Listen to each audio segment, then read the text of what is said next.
Hey Siri, be quiet. Media volume set to 0%. Wouldn't it be great if children listened as well as Siri just did? I'm sure that many of you either have younger siblings or plan to have children of your own in the future, for whom you will be responsible. It is important that any person in charge of children knows how to effectively manage them. Classroom management techniques play a major role in educating children, so it is important that these techniques are accurate. Today, I will discuss several different classroom management techniques, demonstrate a few of them, and lastly, discuss the importance of these management techniques. First of all, let me familiarize you with a few different management techniques. Now, there are several ways to get a class's attention, but not all of these are effective. I'm sure that all of us can remember a teacher that we used to have whose idea of managing the classroom was just yelling at all of the students all of the time. But there are better ways to do this. A better way to get the class's attention is just to turn off the lights.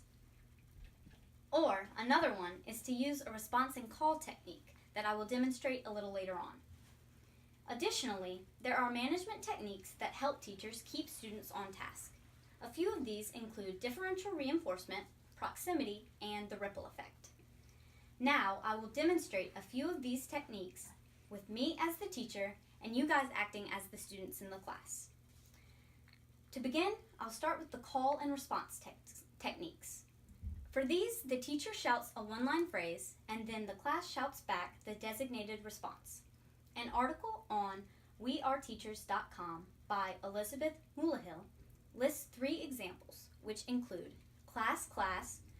For the response for this one is just yes, yes. Macaroni and cheese, where the class replies everybody freeze, or flat tire, where the class replies shh. So let's choose one of these to practice. So when I say macaroni and cheese, you guys say everybody freeze. Ready? Macaroni and cheese. Everybody freeze. Good job. The next technique is differential reinforcement. This is where the teacher locates one student who's displaying positive behavior and calls them out in front of the class. Chris, I love the way that you're paying attention to the speech and not being on your phone. The other students will see this and mimic Chris's behavior because they too want praise from the teacher. Another technique is proximity. Proximity is where the teacher moves closer and closer to the area where the misbehavior is happening. Once she gets right next to the students displaying the misbehavior, she'll put a hand on one of their shoulders to let them know to stop. And lastly, the ripple effect is when you correct one student's misbehavior in the class, like this. Bailey, please pay attention to the speech and stop talking to your friends. These classroom management techniques and more are mentioned in Harry and Rosemary Wong's The Classroom Management book and help to promote a positive learning environment in the classroom. Now I will discuss why these techniques are so important. School is mandatory for children of all ages in America. Regardless of socioeconomic status, parental involvement, or living situation, all students can find common ground at school.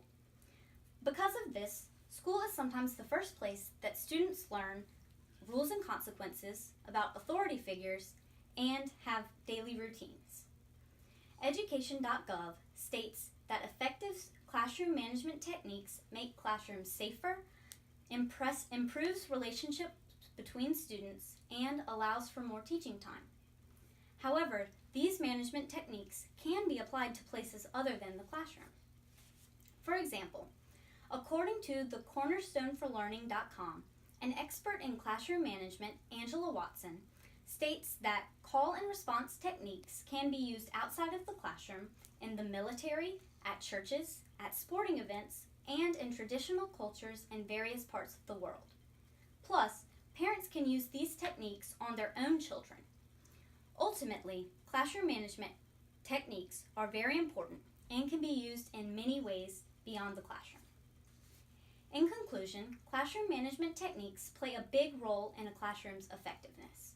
Teachers with good management techniques teach their students the importance of rules and procedures, which, when followed, will ultimately better their education. I hope that you are now aware of what some successful classroom management techniques look like and how to implement them.